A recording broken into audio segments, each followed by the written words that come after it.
మనకు ఒక 5,000 పోయినా పర్లేదు కానీ మనం టెస్ట్ చేయకుండా చేయకూడదు. మొన్నటికి ఒక ఆయన, నేను ఎంతమంది ఆస్ట్రాలజీని కలిశారంటే ఆయన ఒక చాలా పెద్ద వ్యక్తి, ఆయన చెప్పాడు అందరిలోనూ ఒక అద్భుతమైన వ్యక్తి ఉన్నాడండి అని చెప్పి పలానా చోట ఉంటారని చెప్తే నేనేం చేశానంటే ఆయనకి ఫోన్ చేశాను.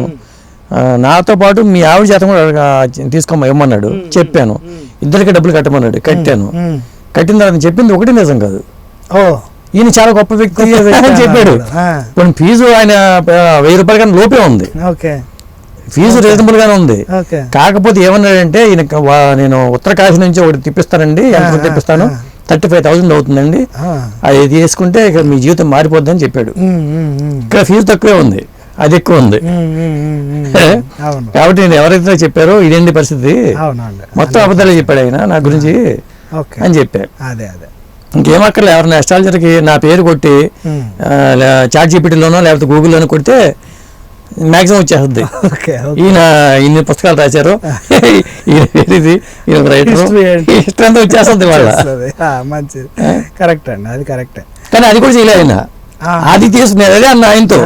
ఒకవేళ నా పేరు కొట్టేసి ఆయన తెలుసుకుని నాకే చెప్తాడేమోనండి అన్న. లేదండి ఆయనకి అంత లేదు అని చెప్పాడు ఆయన. మొత్తానికి ఆయన చెప్పిన తప్పు కాబట్టి అది కూడా చూడలేదు ఆయన, గూగుల్ చేయలే. అది జరిగింది. ఇది ఒకటి చిన్నది నేను చెప్తానండి, అంటే సమర్థిస్తున్నట్టు కాదు. ఏ జ్యోతిష్యుడైనా ఒక పీరియడ్ వస్తుందండి వాళ్ళకి. ఆ పీరియడ్ అంటే వాళ్ళకు కూడా దశలు అంతర్దశలు ఉంటాయి కదండి.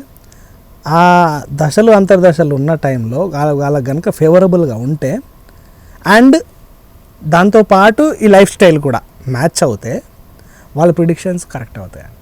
ఇది నేను చూసా. ఎందుకంటే ఫేమస్ ఆస్ట్రాలజర్స్ గురించి నేను చెప్తున్నాను. ఇప్పుడు పివిఆర్ నరసింహారావు గారు ఉన్నారు, అలా చాలామంది ఉన్నారు. సో వాళ్ళ ప్రిడిక్షన్స్ ఇప్పటికీ కూడా ఆన్ రికార్డ్ ఉన్నాయి. వాళ్ళు చెప్పిన తప్పుడు. కేఎన్ రావు గారు చాలా ఫేమస్, ఎక్సలెంట్ అండి. కేఎన్ రావు గారు ఈజ్ ఏ లెజెండరీ. అవును. నేను ఒక గిఫ్ట్ లాగా నేను ఒకటి చెప్తాను ఆయన చెప్పని దాంట్లో నుంచి, ఆయన బుక్స్లో నుంచి. రాహు 11వ స్థానంలో కానీ 3వ స్థానంలో కానీ ఉంటే ఖచ్చితంగా ఆ వ్యక్తి వాళ్ళ ఫ్యామిలీలో పెద్దవాడన్న అవుతాడు, చిన్నవాడన్న అవుతాడు. ఓకే. మీరు ఎన్ని కాంబినేషన్స్ అన్ని చాలా, నాకు తెలిసి దీని సక్సెస్ రేటు నేను చూసిన దాంట్లో ఒక్కటి కూడా తప్పలేదండి. అన్నీ వచ్చాయి. ఓకే. అన్నీ కరెక్ట్ అయ్యాయి. అంటే ఆ జెండర్లో మళ్ళీ అట్లా చూడాలి. ఓకే. నలుగురు ఇద్దరు అన్నదమ్ముళ్ళు, ఇద్దరు అక్క చెల్లెలు ఉన్నారు అనుకోండి. ఈ ఇద్దరు అబ్బాయిలో ఒకడికి 11వ స్థానంలో కానీ 3వ స్థానంలో రాహు ఉన్నాడు అనుకోండి. వీడు పెద్దవాడన్నా చిన్నవాడు అయితే, లేకపోతే ఆ అమ్మాయి కన్నా ఉంటుంది అది. ఓకే. అంటే ఉండాల్సిన అవసరం లేదు. అది కాంబినేషన్ ఉంటే వాడు చివరివాడన్నా అవుతాడు, ఫస్ట్ వాడన్నా అవుతాడు. ఓకే. ఇది మీరు చెక్ చేసుకో. ఇది కేఎన్ రావు గారు ఏంటంటే కంప్లీట్ ప్రాక్టికల్.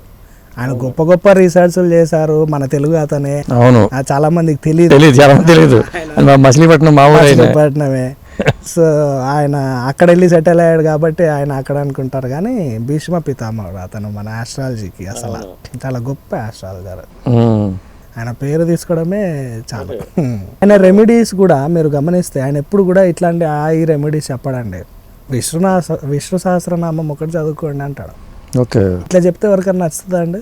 ఎవరికి నచ్చదు. నువ్వు ఆ పూజ చేయి, ఈ పూజ చేయి, ఈ పూజ చేయి, ఈ పూజ చేయి, ఆ గుడికి వెళ్ళి ఈ గుడికి వెళ్ళి అంటే అమ్మయ్య హ్యాపీ అనుకుంటారు. రెమెడీస్లో ఈ నాడీలో కూడా నేను ఇంకో పాయింట్ మిస్ చేశాను, ఇప్పుడు చెప్తున్నాను.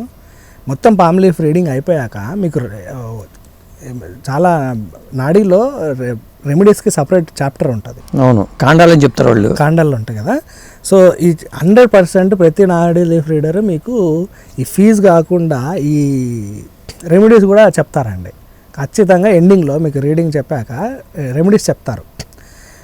దాంట్లో నేను కూడా తెలుసుకుంది ఏంటంటే, మీకు అది చెయ్యాలని ఉంటేనే మీరు అది చేయగలుగుతారు, చేస్తారు కూడా. అది మీరు చెయ్యరు, అది అలానే ఉంటుంది. But whatever the prediction is there, అది మీకు అది అయి తీరుతుంది. మళ్ళీ మీరు ప్రిడిక్షన్ చేసినా చేయకపోయినా, అంటే రెమెడీ చేసినా చేయకపోయినా, వాళ్ళు చెప్పింది మాత్రం 100%.